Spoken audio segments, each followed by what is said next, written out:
Please state and spell your full legal name. Laurie Filmer, LaurieFilmer.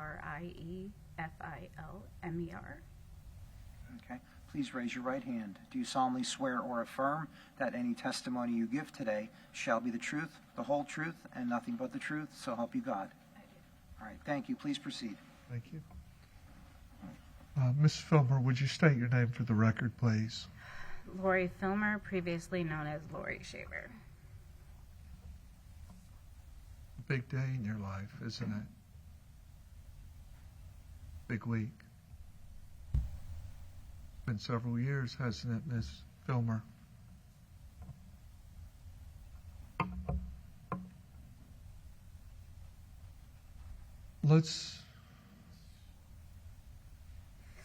Tell me when you're ready, okay?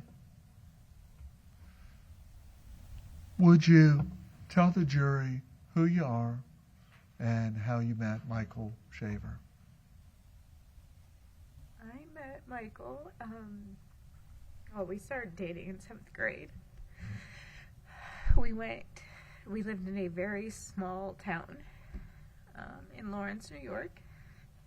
Our school was K through 12, 500 kids. Our graduating class was like 14, 18 kids. We went to kindergarten together. I met Michael in tech class, when they actually did tech class, in 7th grade. We reached a period of time where y'all elected to get married, correct? Yes. Do you remember when that was? May of 2016. Okay. And at some point in time, y'all ended up migrating to the state of Florida. Yes. Okay. And do you remember approximately when that was? I graduated in 2001. Went to college. So Mike was a dropout. He got his GED. He wanted to become a pilot. Didn't have much funding for that. My parents paid for it. I went to school for business administration and focus in health service administration. So I was very socially awkward. Wasn't a popular kid in school.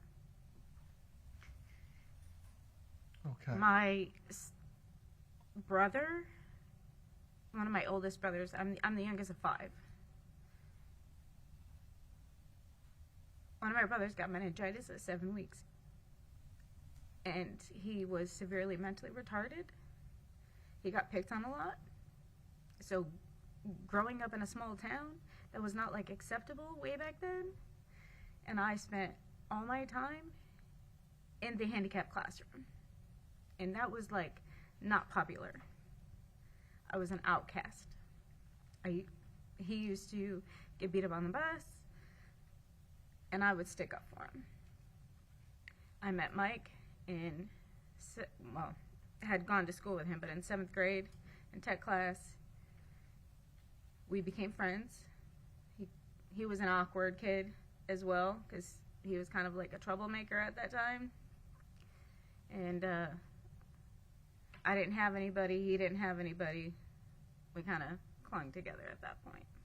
Okay.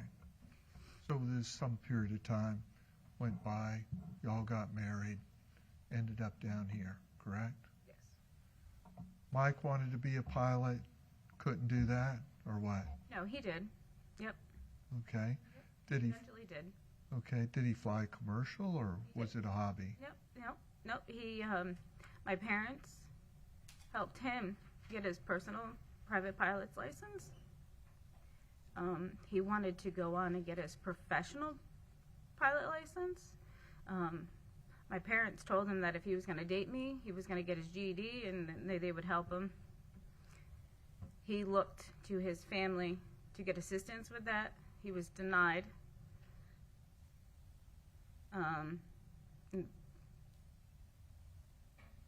So it took some time. It took a lot of time, but eventually he made his way.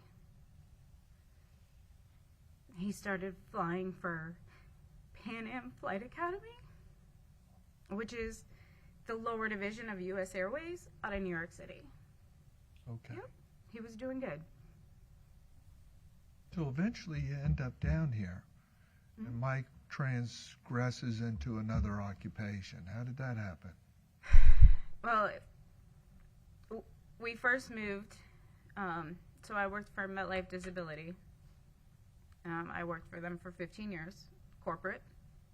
I worked for them in office for 4 years. When Mike finally succeeded in everything, we were able to move. We moved to Florida, Fort Pierce, Florida, when I was 7 weeks pregnant with Isabel. Okay. We were there for about a year. We moved back to New York. We got hit with our first hurricane ever. It was kind of like a scary thing. We were top tier of an apartment building. A tree came in. We didn't know what to do. We packed up our stuff. We were back in New York 3 days later. Okay. Then after that, we were there for about a year. I was still working for MetLife, but at that time, work from home was kind of becoming popular, and I was able to, again, move my work to Florida, and we moved to Orlando, right next to the airport, and I was working from home, had Isabel, and he was commuting from Orlando to New York City on a weekly basis. He was gone for weeks at a time. Okay. What happened next in y'all's life?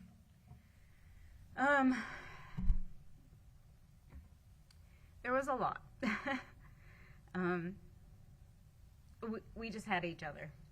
I don't know how else to explain it. We just had each other. I was a single mom in a new place with no family, no friends. He was a pilot. He was gone all the time. There was no support from either family. Now we heard from family in this case of Mike's come in and they said, well, we haven't heard from him for this period of time or that period of time. Was he close with his family at all? No. Do you ever visit him? Stacy? Yes. Did any of them ever visit your residence? Never. They didn't even come to the wedding. Okay. But when we were growing up through high school, we would go to Stacy's all the time. Christmas, Thanksgiving, birthdays. I knew Desiree. I knew Danny. And you know that. And every time we would go over there and meet, you and Mike used to always get together and talk about how your dad evaded the whole family. Okay. What was the next step in y'all's marriage? So from there, there was a lot of issues. A lot of issues. He was away, gone for over a week. I packed up Isabel, and we had flight privileges. We could fly for free. I packed her up, and when he was gone, took her to New York, where my family was, thinking I could get away, get support, file for divorce. Everything was good. Rented a house. Everything was good. I was back working at MetLife in the office. My sister works there. She's actually the operations manager now. She's a nurse. She started her way down low. She was actually the one that got me the job, told me that they were doing this mass hiring. And now she's the operations manager of MetLife in Oriskany. So I packed Isabel up. She was just a little over a year old. We went there. And, Where was Mike? well, he was off on a business trip. But we had, back then, you used to have flying privileges. You could just, you were just on standby. As long as you could just get on the plane, you could fly anywhere you wanted to for free back then. So that's what I did. I got away. My sister was helping me. We got a house. We rented a house. Everything was all right, this is going to work. was seeking attorney in New York, filing for divorce. My mom, I joined a gym, and I went to a spinning class one day. I came home that night. My mom was watching Isabel, who was a baby. I went into the shower. When I came out, my mom was not there. Okay. I was greeted by a punch in the face. Excuse me. Okay. Let's limit it Okay. without physical Okay. description. I was greeted by Michael. Okay. 3 weeks later,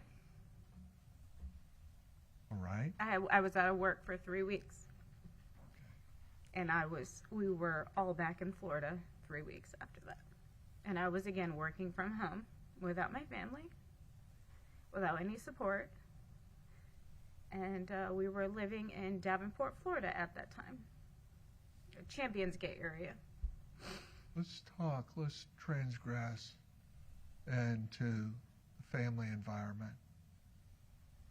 Did it ever develop, Laurie, into an atmosphere where there was tension, so to speak? There was always tension. Let's talk about the nature of the tension.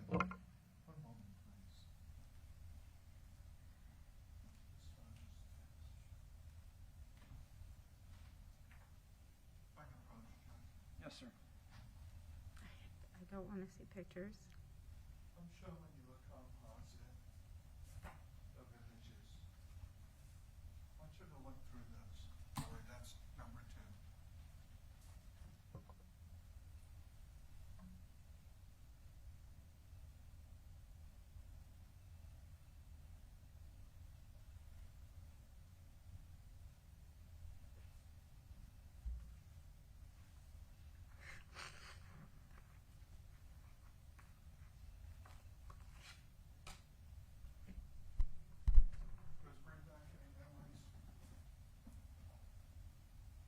I have the memories. I don't need to look at pictures.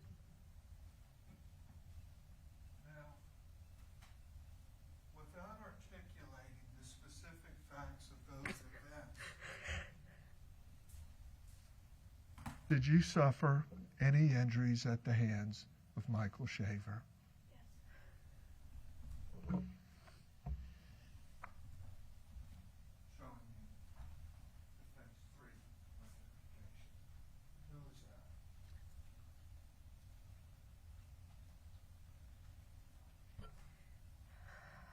Who's in that photo? Michael. Whose blood is on that shirt? Michael Shaver. Michael's. Okay. Was that a consequence of an altercation between you and Michael Shaver? Yes.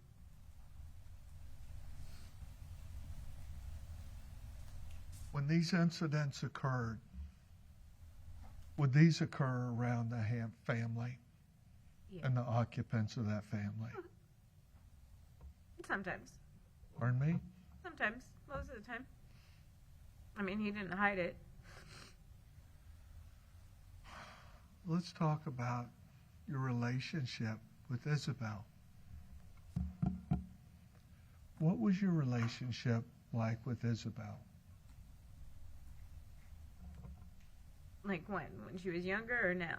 Well, when y'all were younger, did Isabel ever develop a feeling or a need to protect you? Did she demonstrate? Did she demonstrate?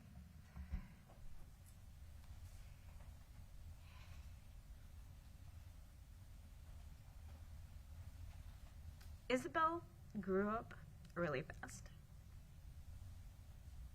She had to take care of Aiden when I was not able to. As a consequence of these events? Yes. And even to this day, she still, I am not the person to, if you come at me with something, I don't have a comeback. I will shut down and I will just retreat. She's not that person. She will get right in front of me, whether we're at the gas station or grocery shopping. There used to be a time period where I could not even go into a grocery store by myself.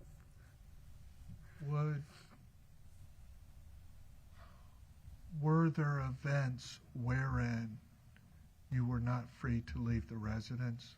Yes. Would anybody control your freedom of movement? Yes. Obviously I've gained weight over the years, but my eating was controlled. I had anorexia and bulimia. I probably the way this now, what I did with all 4 of my kids, but I literally reached for an Oreo one time and was thrown off the couch.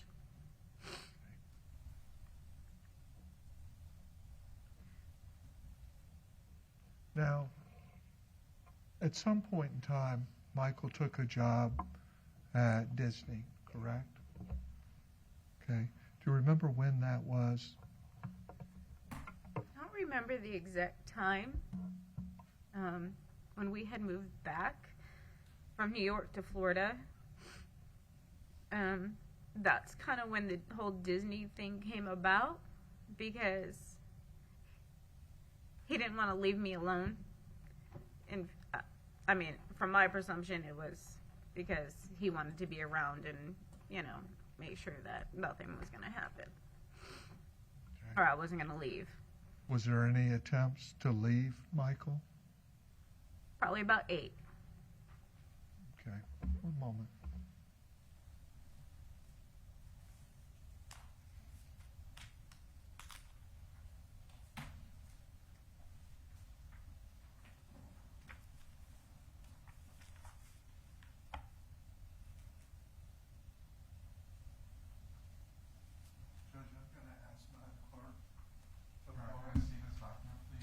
All right, sidebar, please. Come on up.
We're not marking it.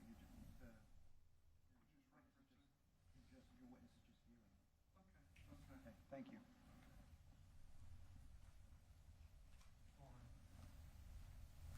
I'm showing you 3 documents.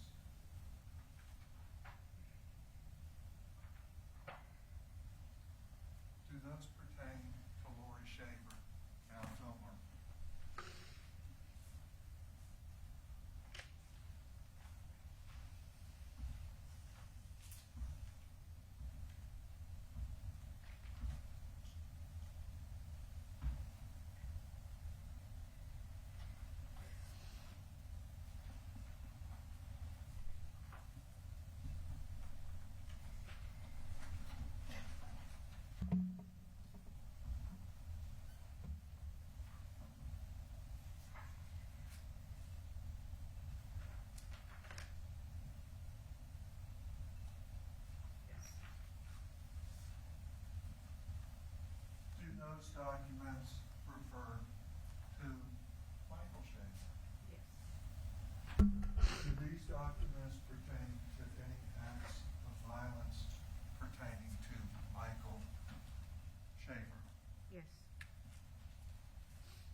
these documents pertain to injunctions for protection filed on your behalf against Michael Shaver?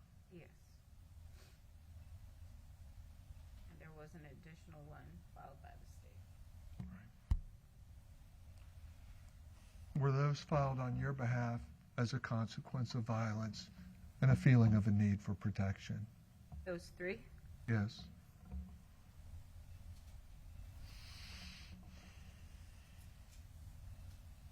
Was Michael at points and times directed to reside outside of the residence Yes, he was. by the courts? Yes. Okay. For the need for your protection? Yes.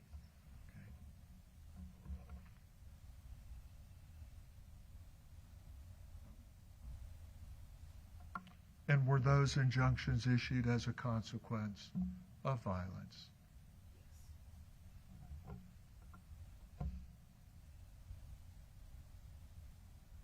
We've heard a lot of witnesses that have taken the stand in this case, correct? We heard from a Mr. Amatuccio, correct? He represented, if I'm not correct, that he was Mike's best friend. He was not. Pardon me? He was not as an adult. Sidebar, please.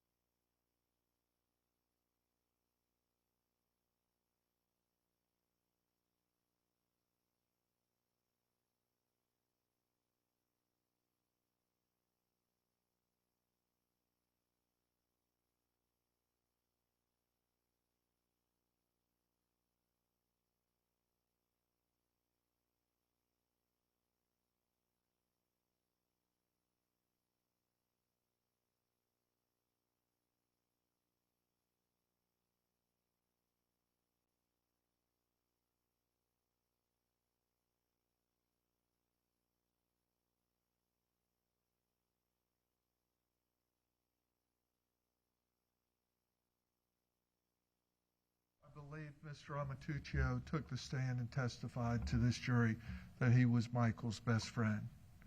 Was Mr. Amatuccio at the house very often? No, Pardon me? no, he was not. Not after we all got married and had kids. Mr. Merritt took the stand as well, correct? Correct. And was it Mr. Merritt that declared he had gone to the truck show with y'all? Tractor show. Tractor show? Okay. Did Mr. Merritt spend time at the residence with y'all? Not very often. I've probably seen him twice before that. Okay. Now, there was testimony about your mood or something out at the tractor show, correct? Were there any issues going on at the tractor show that the jury needs to know? Not prior. It was happening at the tractor show. What was happening? Isabel was not feeling well. She was getting sick to her stomach. She was getting dizzy. She was getting hot. She's not able to her body does not tolerate heat or cold. Like, she becomes very flushed and sick, and I wanted to leave because she was feeling sick, and we were walking a very long time. I mean, hours. Okay. And there was no stroller, nothing. I just wanted to leave for her. He did not want to leave. I guess the whole point was for us to go there to maybe get a mutual relationship with Frank and Rita. But she was sick. And I was, as a mom, I just wanted to leave because she was sick. And he didn't want to leave. I don't know how else to explain it. Okay. There was testimony about contacts with you, and you represented that Michael, you believed he had left or gone to a certain location, correct? At what time period? There was a witness that testified that you had reported that he had gone to Georgia or New York or somewhere? I had received a message from Stacy stating Who's that Stacy? Who's Stacy? his sister. Okay. She had contacted me saying that she hadn't heard from Michael. And I told her I did not either. And she said, well, his mom is sick. So, if you hear from him, or you can let, I said, if I hear from him, or I will let one of his friends know that his mom is sick so that they can relay the message. Frank Merritt came by. I told him that his mom was sick. So if he's seen him, to let him know. Frank Merritt was not close with us. So I never told him that he went to Georgia. I said he went to go see his mom. Here is the misconception. His mom, Sharon Shaver, the one that was sick, lives in New York. Frank Merritt did not know the family well enough at that time. He automatically assumed, in my mind, that he went to Georgia to see his stepmom, Sharon Shaver. I see. Okay. I never made the statement he went to Georgia. I said he possibly could have went to go see his sick mom.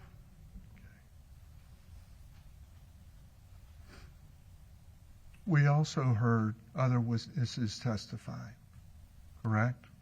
There was testimony about a sale of guns, correct? Now, my understanding, y'all had a relatively large cache of guns around the house. Is that correct? Pardon me? Yes. Okay. Was Mike collecting guns? What was his? He had a hobby of building them. I see. Okay. So Mike would build guns, sell them out on the market somewhere? For his friends, or no, he built them and would just keep them, collect them. Okay.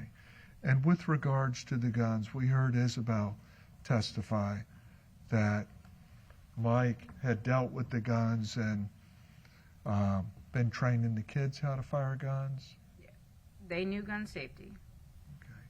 Did he practice this with them? Yes, he did. Did Isabel know how to fire a gun? Yes.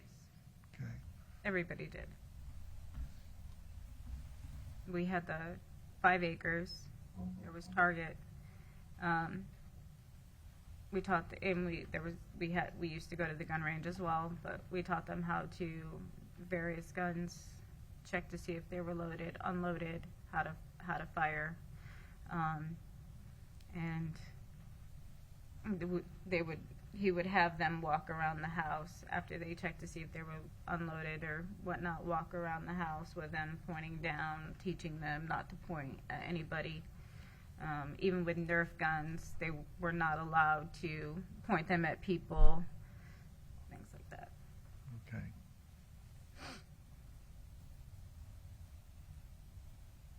There came a period of time, because of these injunctions that were filed, that Michael was out of the house, correct? Yes.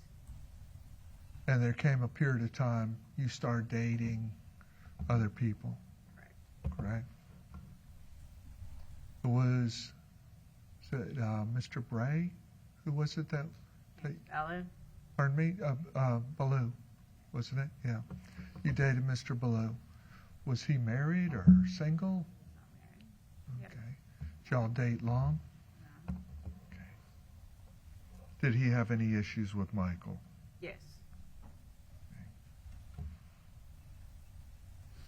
Then at some point in time, you met Jereme Townshend, correct? Tell us how you met Jereme, where you met Jereme. I met Jereme at the school. At the school? Not at the park. Okay. He had an opal color truck. I had a white truck. There was 2 lanes coming out, and we were both there at the same time. Towards the end of August, and he rolled down the passenger window and handed me a sticky note, and I grabbed it, and it said, I know what you're going through. I can help you. Call me. And he gave me his number. Why would he suggest that? I had marks on my face. Okay. So did you call Mr. Townshend? I did. I went to, what is it, the racetrack right there at the end of 33. And I called him. Okay.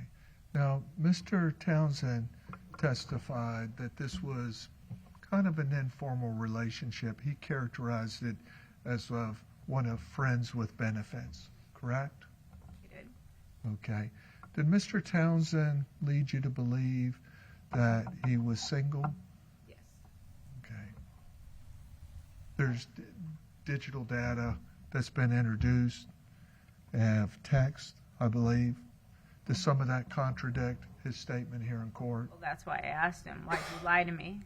Pardon me? That's why I asked him in those texts that were introduced today, why did you lie to me? Why is that? Because he was separated from his wife. And then I found out that he was now back together with her. So I said, why did you lie to me? Why all of a sudden are you wearing your wedding ring again? Yes. I see. Now, did Jereme come by the house often? Every day. Every day? Every day. Morning, night, what times? He would come by in the mornings. Well, initially we would meet at the school. He would drop his son off. I would, like when our relationship first started, and I would have Isabel and Aiden, and we'd show up early and we'd sit in the school car line, and he'd come back to the truck where I had my kids, and we'd all just converse in the morning while we sat there and waited until school started. Sometimes Vanessa would come out and get Trent out of his truck early and take him in because she was a teacher there.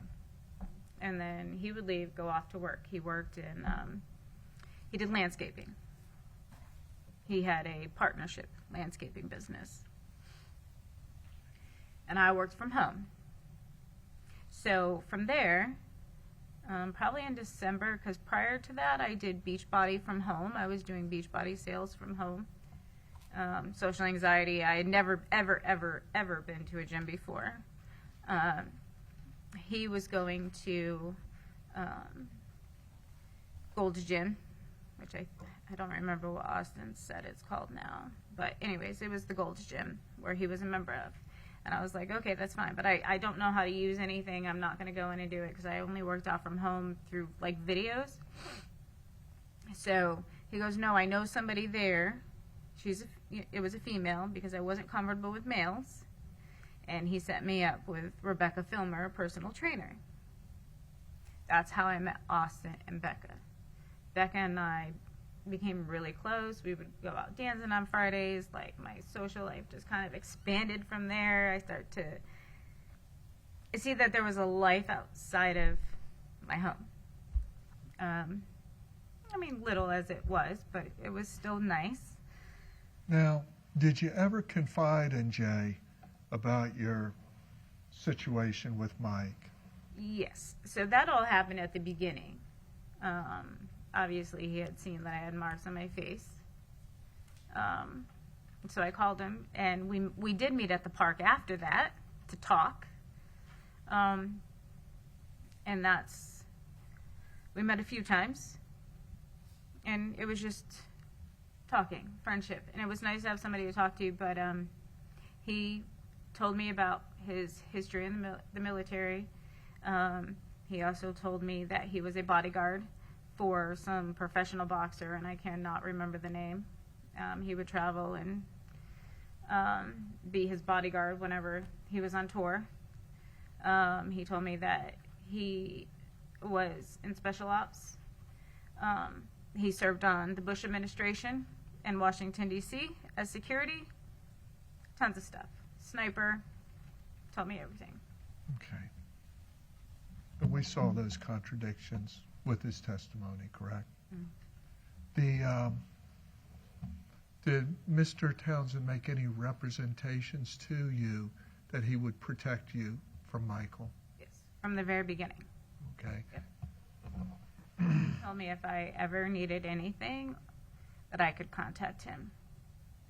And he was always on top of it. If Becca and I went out dancing in the evening, he would come over. He would see me before we went out. And while we were out, he would call, and we would have to send him a picture to show him that we were there where we were. And when I left, I would have to let him know that I was on my way home, and then also let him know that I had gotten home. He knew everything. He had everything. He kept track of me every step of the way. Okay.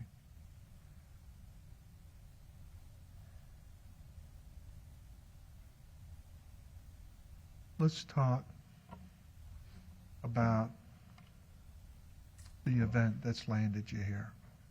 Shift gear over there, okay? Michael was out of the house at that time? Yeah. Is it my understanding he'd been living at the airport? Yes. So the battery had happened in 2014. The state imposed an injunction. DCF was involved. Mike went through counseling, everything like that. Mike was all that I knew. And during that time period, we both dated other people. I mean, you all heard that.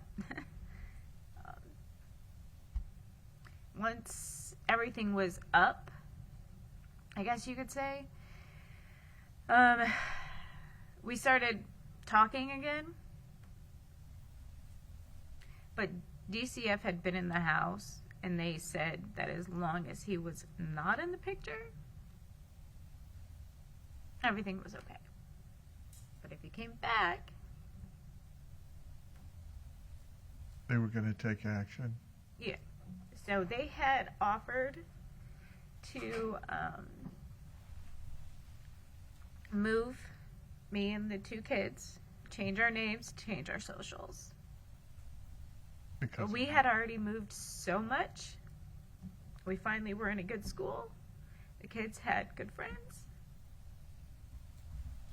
And there was a point where Isabel had asked, you know, is this where we're going to live now? And I said, yep, we're never moving again.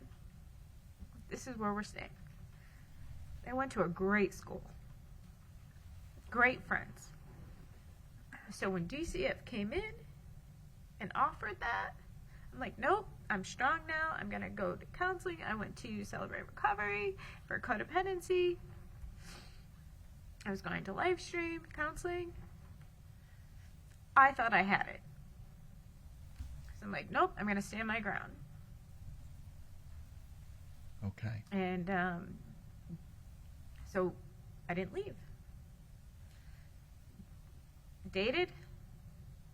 Obviously, those relationships sucked, failed.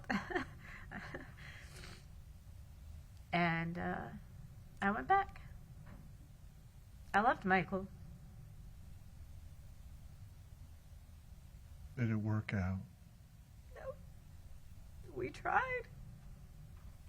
He was back in the house maybe 2. Well, in September 2014, he was back in the house 2 weeks. And then I should have learned my lesson then, but I didn't. And then in 2015, when we had gotten back together, Wilma Nichols, our neighbor, very nosy lady,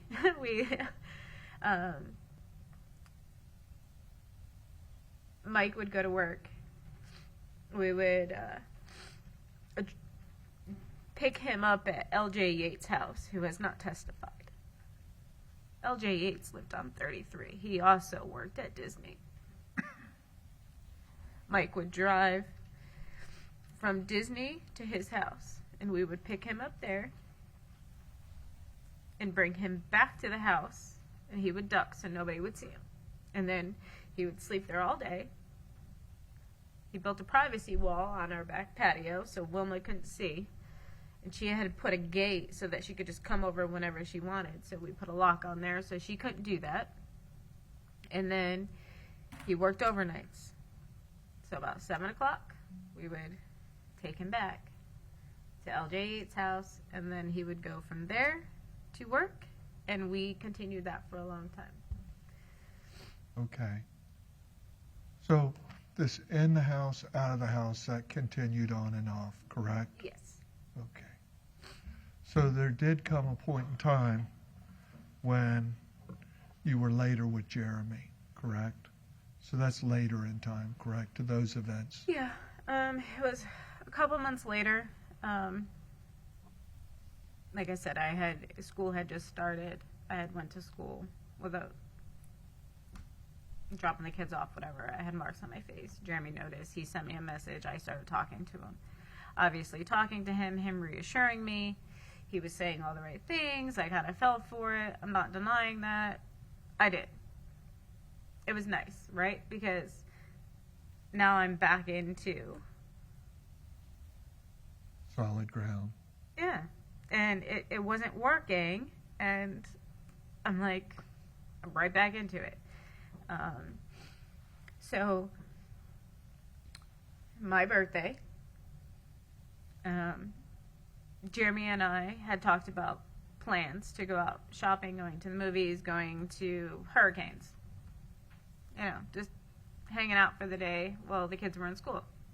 Awesome. Mike was still in the house at that time. And I had told him that I had just wanted to go out for the day, go shopping, get my nails done, whatever. And he absolutely refused. So I threw a fit as I was walking away from him. He had given me my birthday presents. As I was walking away, he threw a... Let's not talk about Okay, specific okay. events, okay? Let's stay on the factual area Right. of those events, okay?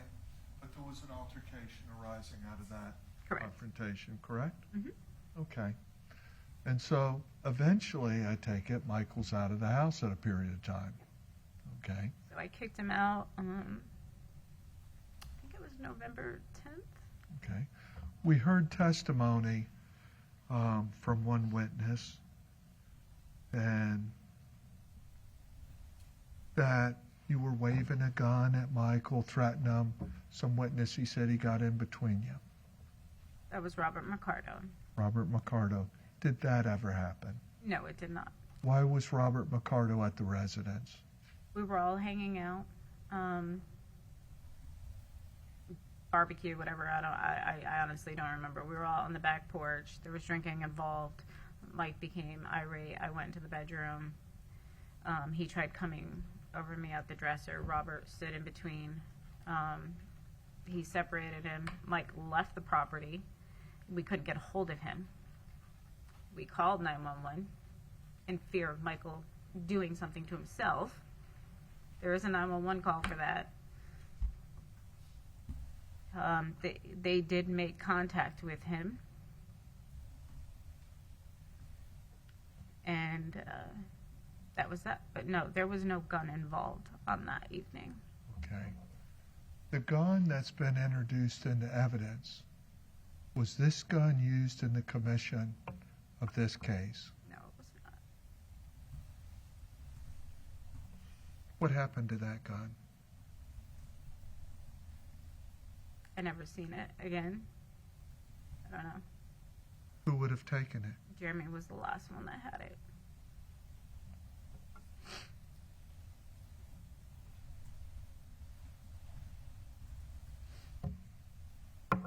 So let's transgress into this event that led to these charges. Laurie, okay? You remember the event? You're in the house, correct? I was in the house initially. Michael did not enter the house. Okay. Was it morning, noon? Take us through it. Morning. Okay. And tell the jurors how this transpired. I got up, got my coffee, and then that's when I noticed he was sitting out on the back patio. We had 2 tables. There was like one long one, and then there was a smaller round table with 2 chairs. I seen him sitting there. So I got the kids. I don't remember if it was Pop-Tarts, breakfast bars, whatever. They're Ovaltine. They always had Ovaltine. They had tables in their bedrooms. I went in and got them their clothes, gave them their breakfast, turned on the TV, and I just said, no, eat your breakfast, get ready for school, which they did. Just like every other morning, I'm going to go out and take care of the animals. We had over 400 birds. We had pigs. I rescued a horse. There was lots of animals on the property. So that was not unnormal for me to go outside while they were inside getting ready. So I went out there, but I knew he was sitting out there. I could see him through the kitchen window out in the back patio. So I went out there, and we started talking, and it escalated. And I went to walk back in because this wasn't going anywhere, and he was not leaving. And I opened the sliding glass door to go in. And when I did that, he took my phone and slammed it up against the sliding glass door. There was an imprint of my phone on that sliding glass door.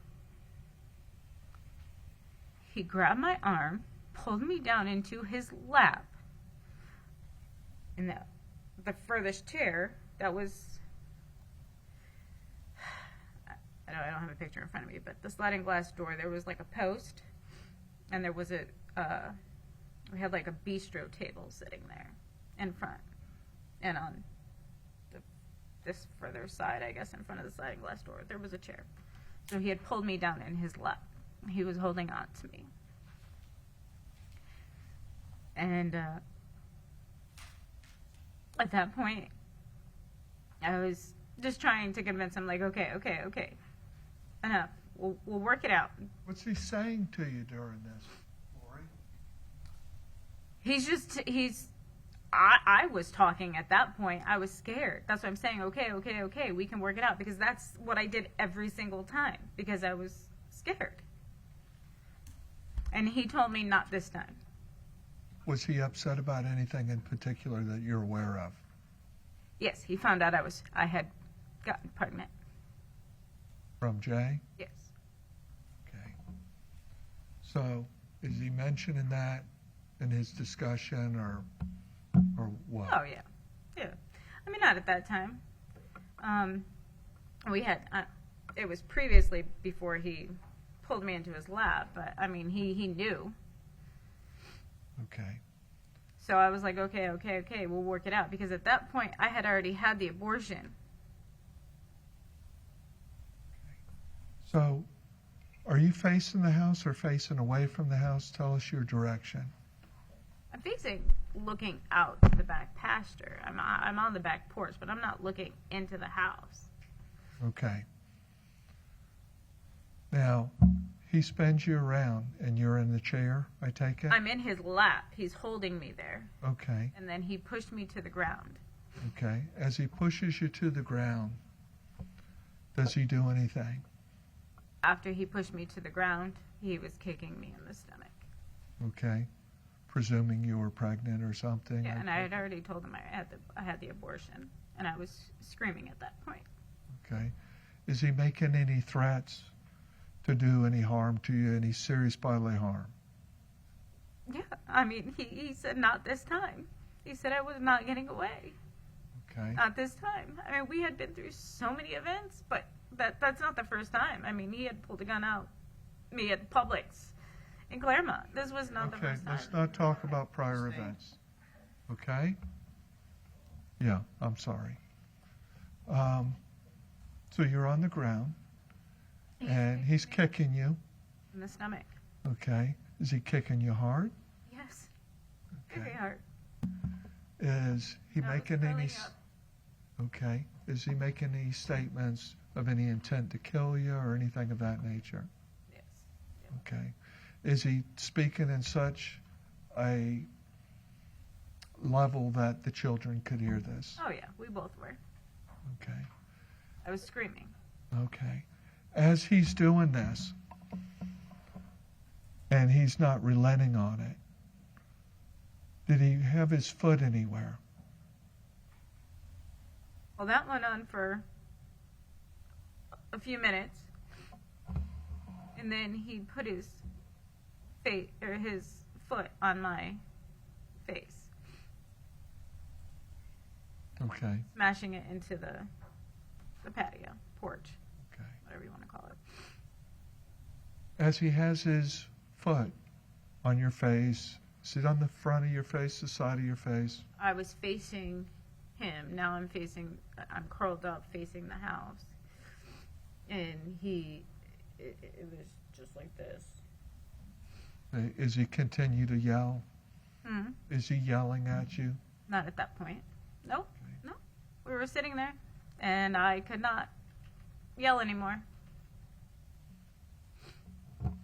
We heard He's from. just sitting in the chair as he's smashing my face into the porch. What's the next thing you recall? The next thing I see is I can't even say that I seen her. I more or less heard it, and then I think I seen her. When you say her, who are you referring to? About Isabel? What's Isabel do? she had fired a gunshot. Now, when Isabel fires this gunshot, do you see where it lodged into Michael or what? I could not. Where are you after Isabel fires the gun? Still on the ground. And And- Michael. The next thing you recall? The next thing I recall is seeing Jereme, and hearing the gunshot at essentially the same time. Is there much time that goes by between Isabel shooting the gun and Jay taking over, Jeremy? No, it felt like forever. I remember looking at her. Had you gotten off the ground? No, I had not. Michael was still sitting in the chair. And After Jay comes, you hear Jay discharge the firearm. And after Jay discharges the firearm, what do you hear next or observe next? at that point, I started crawling away, but Michael fell forward out of the chair. Fell forward on the chair? Out of the chair. Okay. Was that after Jeremy shot or after Isabel shot? Jeremy.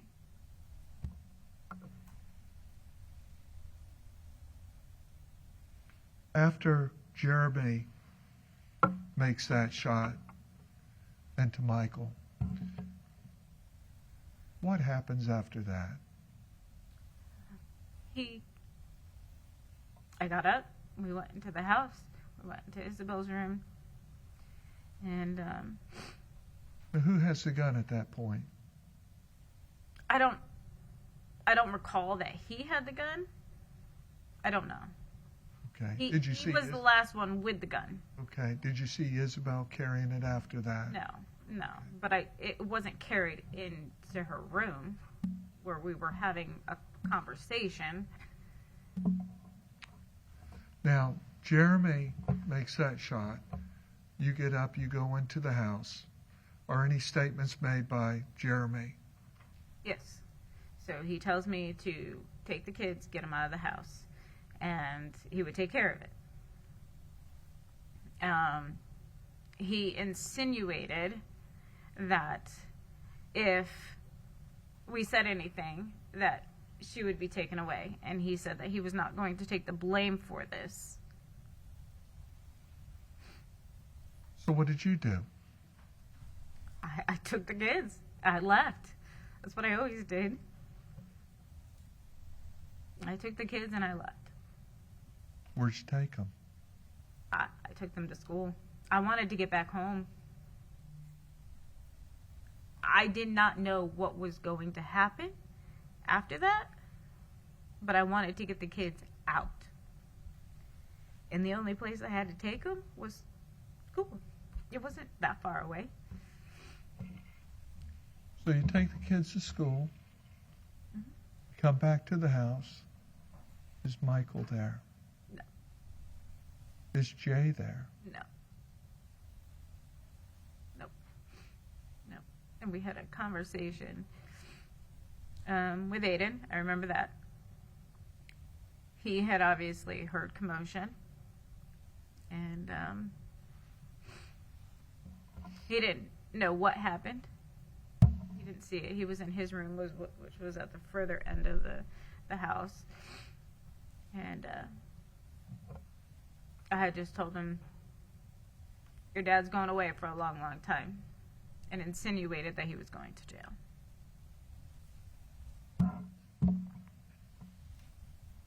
Now, did you see any fresh dug holes on the property as you walked about it or moved about it beyond that point? No. When Jereme said, "I'll take care of this," did you have any reason to believe that that body was on your property? No, never. There's no way he could have. I wasn't gone that long where he could have. Finding out the dimension? No. Mm-mm. He came back. It was probably about 2 in the afternoon. Now, did you know whether or not his family had property elsewhere? Yes. Did you make any assumptions that it may have been taken Yes. somewhere else? And I had questioned him about that. They had 30 acres. He said 5. He had told me 30 acres. I don't know what's true or what's not anymore. But I was told they had 30 acres. I asked him that. After that event, what happened to your relationship with Jereme? It ended. I had found out. I became pregnant. We were talking about getting engaged. We went and looked at houses. And then I find out that he's now trying to work it out with his wife. And then that happened. And I was so overwhelmed at that point. Now, I ended it. the relationship ends between the two of y'all. You go on with your life. At some point in time, you meet Travis. Yes. When did Travis come into your life? At the end of May. Pardon me? He came by the house at the end of May. My sister was there. He came by. Becca, Austin were there. We had a get-together, and he was there. Did you have any discussion with Travis and relay that, Michael was dead, or any discussion about that? No. I never mentioned it to anybody.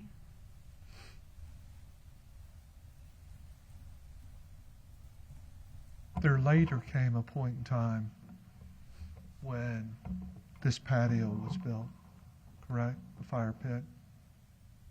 Yeah. Tell us, we've heard circumstances about that.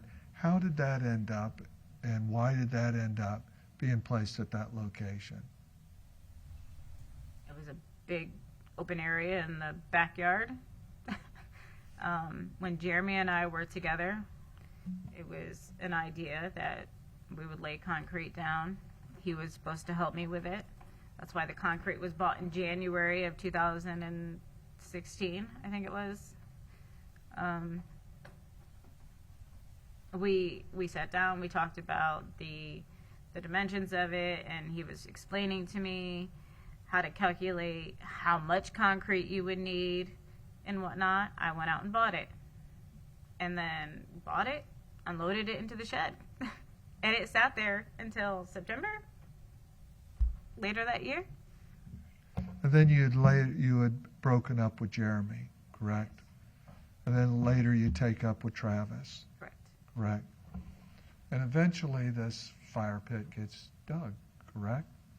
Or had been dug, prepped for a duck pond, We correct? didn't dig any more. Yeah, it had been dug out, my understanding, for a duck pond, correct? Yeah, previously. That was even previous to Jereme. Yeah. And y'all abandoned that attempt or effort? Yes. So you move on. Deep. I mean, it was just like, it was just an outline. We didn't even dig deep into it. So Travis comes along, some time passes, and y'all elect to put the patio there. Yeah, that was the original plan.